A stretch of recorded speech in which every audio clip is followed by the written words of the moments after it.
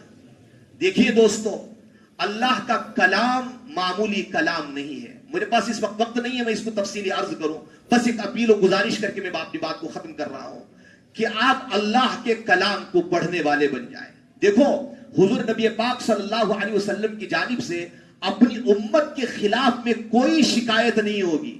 میرے اور آپ کے آقا سرکار دو جہاں صلی اللہ علیہ وسلم امت کے بڑے غمخوار، بڑے ہمدرد، بڑے مشفق، بڑے مہربان، بڑے رحم کرنے والے، کبھی کوئی شکایت امت کے بارے میں نہیں۔ لیکن یاد رکھنا، اٹھنے بڑے محسن انسانیت، رہبر کامل، مشفق و مربی، بڑے احسان کرنے والے وہ نبی اللہ کے دربار میں اپنی امت کے بارے میں ایک شکایت کریں گے۔ اب مجھے اور آپ کو گریبان میں منہ ڈال کے سوچنا ہے، کیا وہ دنیا میں اللہ کے نبی کے، اللہ کے دربار میں کی جانے والی اس شکایت سے دور ہوں یا اس کے مستحق ہوں؟ اس پر مجھے اور آپ کو اس وقت غور کرنا ہے۔ کیا شکایت کریں گے؟ وہ شکایت سنو، قرآن مجید کے اندر 19ویں پارے کے بالکل شروع میں وہ شکایت درج ہے۔ اللہ تعالیٰ کے روبرو اللہ کے نبی صلی اللہ علیہ وسلم فرماتے ہیں، وقال الرسول یا ربی، وقال الرسول یا ربی ان قوم اتخذوا هذا القرآن مہجورا۔ اے میرے پاک پروردگار، میری اس قوم تیرے قرآن کو چھوڑ کر کی زندگی گزار رہی تھی۔ اب ہم کو دیکھنا ہے، ہم یہ قرآن مجید کو چھوڑنے کا مطلب یہ ہے قرآن مجید کو حرز جان نہیں بنایا، قرآن مجید کے مطالب کو نہیں سمجھا، قرآن مجید کے تفاسیر کو نہیں پڑھا۔ اللہ تیری جو مراد تو نے بیان کیا تھا، تیرا جو مطلوب تھا، تیرا جو تقاضا تھا قرآن مجید نے تو نے امت اپنے بندوں کو بیان کیا تھا، اس کی طرف انہوں نے نگاہ نہیں کی۔ یہ تفصیلی قرآن مجید کے تعلق سے متعلق اللہ کے نبی علیہ الصلوۃ والتسلیم کی شکایت ہوگی۔ ہم تو میرے دوستو قرآن مجید کا جو پہلا زینہ ہے، جو قرآن مجید کا پہلا درجہ ہے، قرآن مجید کا پہلا تقاضا ہے، ہم تو دوسرے، تیسرے، چوتھے، پانچوں تقاضوں تو دور کی بات ہے، ہم پہلے تقاضے کے اندر بھی ناکام ہیں۔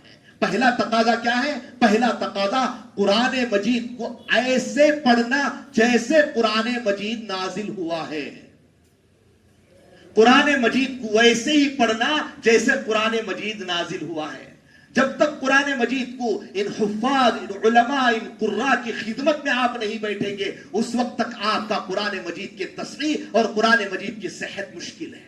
ہم خالاؤں کے ساتھ، گھروں کے اندر پڑھانے والی مستورات کے ساتھ ہم قرآن مجید تو کسی بچپن میں پڑھ لیے ہوں گے، انہیں خود قرآن مجید غلط آتا تھا، غلط ہم نے سیکھ لیا، اسی پر ہم اکتفا اور قناعت کر کے اپنی زندگی کو بسر کر رہے ہیں۔ ہم اپنی زندگی میں کبھی نہیں سوچا کہ میری موت سے پہلے میں اللہ کا کلام پڑھ کے جاؤں۔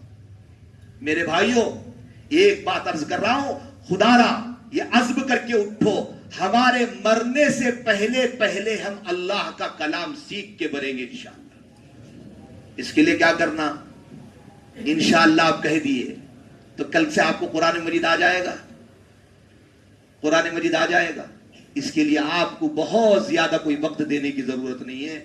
آپ کو اپنے کاروباری مصروفیات، ملازمتی مصروفیات، تجارتی مصروفیات، کھیتیوں کی مصروفیات سب سے بالکل فارغ ہو کر کے عشاء کی نماز کے بعد اپنے اپنے محلے کے امام صاحب کے سامنے بیٹھ کر 10 سے 15 منٹ آپ دو، یہ نیت کر کر کے مجھے اللہ کا کلام سیکھنا ہے۔ میں آپ کو آدھے گھنٹے کی تشکیل نہیں کرتا، صرف 15 منٹ کی تشکیل کرتا ہوں۔ 16 منٹ بھی اپنے استاد کے سامنے نہ بیٹھنا، 15 منٹ کے لیے وقت لے کے نیت کر کے بیٹھنا، اللہ سے دعا کرتے رہنا، میرے اللہ میرا دماغ بہت موٹا ہے اور بہت بڑی عمر کا میرا دماغ ہو چکا ہے۔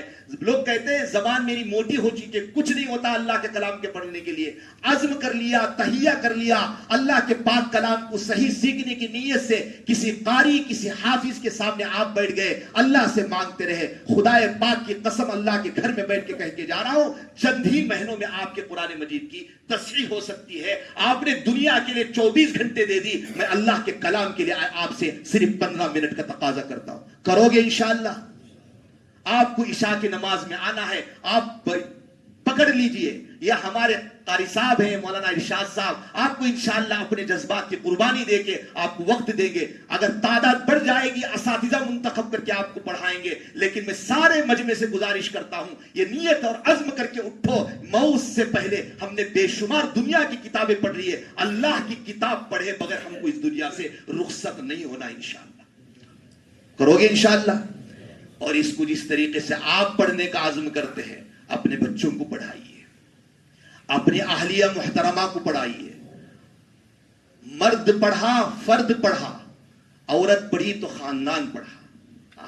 ہم اور آپ تو دنیا کے ہیں، ہم کبھی کبھی اتنا وقت ہمارے پاس ہے ہی نہیں، ہفتہ ہفتہ ہو جاتا ہے، بچے سوئے رہتے ہیں گھر سے نکل جاتے ہیں، بچے سوئے رہتے ہیں پھر گھر پہ آتے ہیں، ہفتے ہفتے ہوتے ہیں بچوں کو پیار سے اپنے ہاتھوں کو اٹھاتے ہوئے، ان کو بوسہ دیتی ہوئی۔ ہم دنیا میں اتنے مصروف ہیں، لیکن بچوں کی زندگی جو متعلق ہے وہ ماں سے متعلق ہے۔ جس ماں کی گود صالح ہوتی ہے، جس ماں کی گود میں صلاح اور تقوی ہوتا ہے، اس گود میں پلنے والے بچے دیندار ہوتے ہیں۔ جس ماں کی گود کے اندر گناہ ہوتا ہے، جس ماں کی گود صلاح اور تقوی سے خالی ہوتی ہے، تو اس گود کے اندر پلنے والے بچے بے دیندار ہوتے ہیں۔ اس لیے اپنے گھر والیوں کو دیندار بناؤ، انہیں علم سکھاؤ، ان کو قرآن مجید سکھاؤ۔ کسی وجہ سے آپ سے شادی ہونے سے پہلے آپ کی بیوی قرآن مجید نہ پڑھی تھی تو کیا بیچاری وہ موت کے آخری سانس تک یوں ان پڑھ ہو کے مر جائے گی؟ ویسے قرآن سے محروم ہو کے مر جائے گی؟ اس کے باپ نے کبھی کسی وجہ سے توجہ نہیں دیا، توجہ دیا تو اس کی بے توجہ سے نہ پڑھ پائی، لیکن آپ کی اہلیہ محترمہ بن چکی ہے تو آپ اپنے اہلیہ محترمہ کو دین سے، دینی علم سے آراستہ کیجئے، اس کو قرآن مجید سے تعلق قائم کیجئے، اللہ رسول کی محبت اس کے دل میں بٹھائیے۔ میرے بھائیوں، ہماری بیویاں ہمارے گھروں کے کام و کاج کے لیے صرف نہیں آئی ہیں۔ میں تو لوگوں سے کہا کرتا ہوں، جب بھی نکاح کے اپنے خطبے کا موقع ہوتا ہے، لوگوں کو میں سمجھاتے ہوئے کہتا ہوں کہ ہر فرد اپنی بیوی کو جنتی بنانے کی فکر کرے۔ میری بیوی میری روبرو جنتی بن جائے، میری بیوی میرے گھر میں زندگی گزار رہی ہو، میری بیوی میرے روبرو زندگی گزار رہی ہو، اس کی نمازوں کی قضا ہو رہی ہو، میرا مرنا اس سے بہتر ہے۔ میرے نگاہوں کے سامنے میری بیوی بے نمازی بن کے زندگی کر رہی ہے، اور بے نمازی گھر میں رہ کر اور بے نمازی کی حالت میں اپنے ہاتھوں سے کھانا بنا کے ہم کو کھلا رہی ہے، ہم کو یہ ہضم نہیں ہونی چاہیے۔ ہم مصروفیات سے، تجارت سے، کاروبار سے، ملازمت سے گھر پہ آئیں تو اپنی بیوی کو دسترخوان چننے سے پہلے، دسترخوان بچھانے کی گزارش کرنے سے پہلے اپنی بیویوں کی نمازوں کا پوچھیں کہ کیا بیگم تم نے ظہر پڑھ لی؟ نہیں پڑھی ہے؟ جلدی سے ظہر پڑھ لو، پڑھنے کے بعد ہم دونوں مل کے کھانا کھائیں گے۔ کتنا اچھا لگتا ہوگا۔ کوئی شوہر اپنی بیوی سے کہتا ہے وہ بے نمازی، ہم بھی بے نمازی، وہ دین سے دور، ہم بھی دین سے دور، پھر بھی اللہ سے کہہ رہے ہیں اللہ سکون نہیں ملتا۔ نہیں ملے گا، میں نے کہا نہیں ملے گا، ملے گا اسی وقت جس راستے کو اللہ نے سکون کا راستہ بتلایا ہے، اس سکون کے راستے پہ میں اور آپ چلیں گے تو سکون ملے گا، ورنہ اللہ کے بتائے ہوئے راستے سے ہٹ کر کبھی سکون نہیں ملنے والا۔ اس لیے میرے بھائیوں، اپنے بچوں کو مکاتب، صباحی مکاتب، شبینہ مکاتب میں پابندی کے ساتھ بیچنے کی فکر کریں، مکاتب کو منظم کریں۔ اور الحمدللہ مجھے بڑی خوشی ہوئی، ہمارے مولانا ارشاد صاحب ماشاءاللہ ان کے رفقا سب مل کر کے عورتوں اور مستورات اور بڑی خواتین کے لیے تعلیم کا نظم کیا ہے. اب پھر شروعات اور ابتدا اس کی ویکلی 2 دن تعلیم کا انہوں نے نظم کیا ہے. جب شوق بنے گا، شوق بڑھے گا، تقاضا آئے گا تو انشاءاللہ مستورات کے لیے روزانہ 2-3 گھنٹے کا نظم دینی علم کے سیکھنے سکھانے کا نظم علماء کرام کریں گے انشاءاللہ. انہوں نے بڑا عزم اٹھایا ہے، بڑا جذبہ لیا ہے ماشاءاللہ.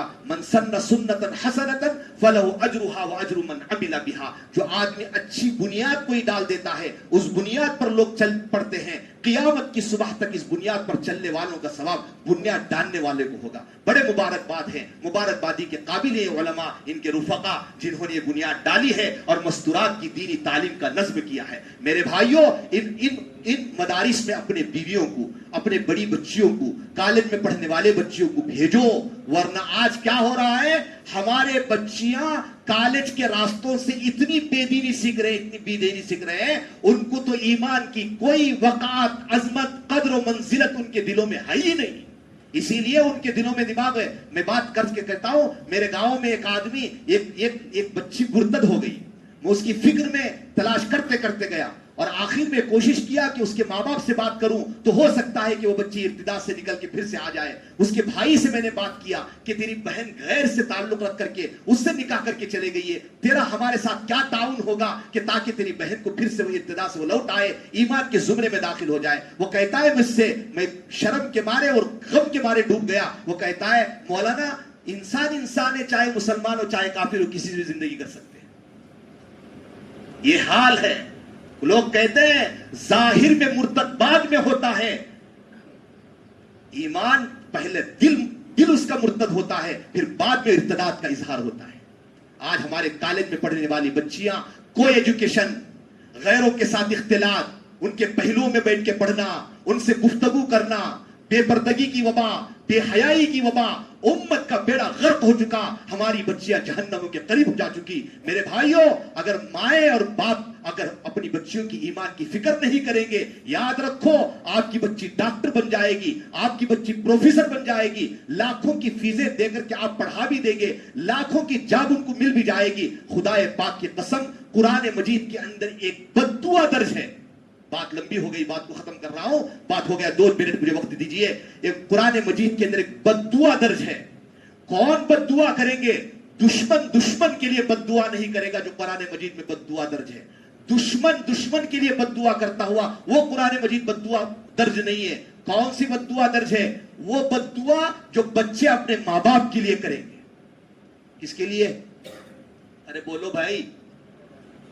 بچے آپ کے لختے جگر، آپ کے نونہال، آپ کے جگر پاشا، جن کو آپ نے اپنے ہاتھوں سے پالا پوسا، اپنی گاڑی محنت سے ان کو پڑھایا، خون پسینہ ایک کر کے ان کے اسٹیٹس کو بلند کیا، وہ بچے قیامت کے دن ان ماں باپ کے حق میں بد دعا کریں گے. کیا بد دعا کریں گے؟ ربنا انا اطعنا سادتنا وکبراءنا فاضلونا السبیلا. اے اللہ، ہم تو بڑوں کے تابع تھے، ہمارے باپ نے فلاں کالج کا راستہ بتایا، ہم چلے گئے، وہاں کوئی ایجوکیشن تھا، ہم کو کچھ منع نہ کیا، ہم کو پتا بھی نہیں تھا، ہم غیروں کے نامحرم لڑکوں کے پہلوؤں میں بیٹھ کے ہم تعلیم حاصل کیے، ہمارے ماں باپ نے ہم کو نہیں روکا، ہم غلط کیے. اے اللہ، اگر اس کے بدلے میں مجھے اگر جہنم مل رہی ہے، گناہ مل رہا ہے، تو اللہ سے کہیں گے ربنا آتیہم ضعفین من العذاب ولعنہم لعنا کبیرا. اللہ، ایک گناہ مجھ کو مل رہا ہے تو میرے ماں باپ کو دگنا گناہ دینا. مجھے ایک عذاب مل رہا ہے، میرے ماں باپ کو دگنا عذاب دینا. اے اللہ، ان پہ لعنت فرما میرے ماں باپ پر، جنہوں نے میری دنیا کا بنانے کے لیے میری آخرت کو برباد کر دیا. میرے بھائیوں، اللہ کا واسطہ دے کے عرض کرتا ہوں، خدا را اپنے بچوں کی دنیا سے زیادہ دین بنانے کی کوشش کرو. آپ کے بچے غریب رہ جائیں برداشت کر لو، لیکن آپ کے بچے بے ایمان ہو کے دنیا سے زندگی سے رخصت ہو، یہ بھی برداشت نہ کرو. آپ کے بچے غریب ہو جائیں. ہمارے بزرگوں میں حضرت تھانوی قدس سرہ فرماتے ہیں، وہ مسجد کی جاروب کشی، مسجد میں جھاڑو دینے کی خدمت مل جانا، اس حکومت بیرشتری سے بہتر ہے. اس حکومت و بیرشتری سے بہتر ہے جس حکومت و بیرشتری کے حاصل کرنے میں ایمان میں کمزوری پیدا ہوتی ہے. اگر ہماری تعلیم سے ہمارے بچوں کا ایمان کمزور ہوتا ہے، اخلاق مارے جاتے ہیں، وہ تعلیم ہم مبارک نہیں ہے، وہ تعلیم منحوس ہے، وہ تعلیم مطلوب نہیں ہے، وہ تعلیم غیر مطلوب ہے، وہ بالکل اس کی اجازت نہیں ہو سکتی ہے۔ خدارا میں آپ سے گزارش کرتا ہوں، خود بھی اللہ کے کلام سے جڑو، اپنے بچیوں کو اللہ کے کلام سے جوڑو، دین شریعت ان کو سمجھاؤ، ایمان ان کا سمجھاؤ، ایمان کے بچاؤ کی فکریں جو فیکٹریاں ہیں، جو قلعے ہیں ایمان کے تحفظ کے، وہاں اپنے بچیوں کو بھیجو۔ انہوں نے الحمدللہ شروع کیا ہے، اسی محلے میں شروع کیا ہے، اب محلے میں انہوں نے شروع کیا الحمدللہ۔ اس محلے کے خواتین تو خوب استفادہ اس سے کرے گی، ہر فرد کے، ہر گھر کی مائیں، ہر گھر کی میری بہنیں اس مدرسے میں آنے کی انشاءاللہ کوشش کریں گی۔ 1 گھنٹہ 2 گھنٹہ ایمانی مذاکرہ ہوگا، اللہ رسول کی باتیں ہوں گے، ایمان کے دل کے اندر گداز پیدا ہوگا، دل کے اندر نرمی پیدا ہوگی، لینت پیدا ہوگی، اللہ کا دین بیٹھے گا، اللہ کے دین پر عمل کرنا آسان ہوگا۔ اس محلے ہی کے لیے دیگر محلے والوں کے لیے بھی گزارش ہے کہ ایسے مدارس کی طرف متوجہ کریں، ان اساتذہ کرام کے آپ دست و پا بنیں۔ یہ تو ماشاءاللہ کام شروع کر دیے ہیں، ان کا تعاون آپ کو جو اعتبار سے ہو سکتا ہے، یہ آپ کے پاس نہیں آئیں گے اگر واقعتاً آپ قرآن مجید کے عاشق ہو، قرآن مجید کے تم خادم ہو، قرآن مجید کے ساتھ تمہیں شغف ہے۔ میں ایک گزارش کر کے جاتا ہوں، ان سے بار بار آ کے پوچھیں، مولانا آپ نے بڑا عمدہ کام شروع کیا ہے، ہماری طرف سے کوئی خدمت، ہمارا کوئی پیسہ آپ میں اس میں لگ جائے، ہمارا کوئی وقت لگ جائے، میں اللہ کے سرخرو ہو جاؤں گا۔ 1 گھنٹہ، آدھا گھنٹہ، 10 منٹ، 10 روپے، 100 روپے، 1000 روپے اس کلام مجید کی تعلیم کی، ترویج کی، اشاعت کے لیے آپ کے لگ جائیں گے، آپ سے بڑھ کر کے مبارک آدمی، خوش قسمت میں کوئی انسان نہیں ہوگا۔ مجھے امید ہے اللہ کی توفیق سے جو باتیں اس وقت میں آپ کے سامنے عرض کیا ہوں کہ آپ نے دلوں میں اس کو اتارا ہوگا، عمل کا جذبہ لیے ہوں گے انشاءاللہ۔ مجھے امید ہے انشاءاللہ اس پر آپ بھی عمل کریں گے، آپ کے گھر کی ایک ایک خاتون کو، ایک ایک بچی کو، ایک ایک اپنی بیوی کو، اپنی ماؤں کو اس کی طرف متوجہ کر کے انشاءاللہ اس مدرسے کو آباد کریں گے، اپنے بچیوں کے، اپنے ایمان، اپنے گھر والوں کی ایمان کو مضبوط کرنے اور بچانے کی، اس کے تحفظ کی فکر فرمائیں گے۔ اللہ تعالیٰ سے دعا فرمائیں، اللہ تعالیٰ مجھے بھی اور آپ کو بھی، ساری امت مسلمہ کو دین کا اتباع کامل نصیب فرمائے۔ اللہ اپنے فضل سے ہم تمام کو اپنے وقت پر اکمل ایمان پر ہم سب کا خاتمہ نصیب فرمائے۔ وآخر دعوانا ان الحمدللہ۔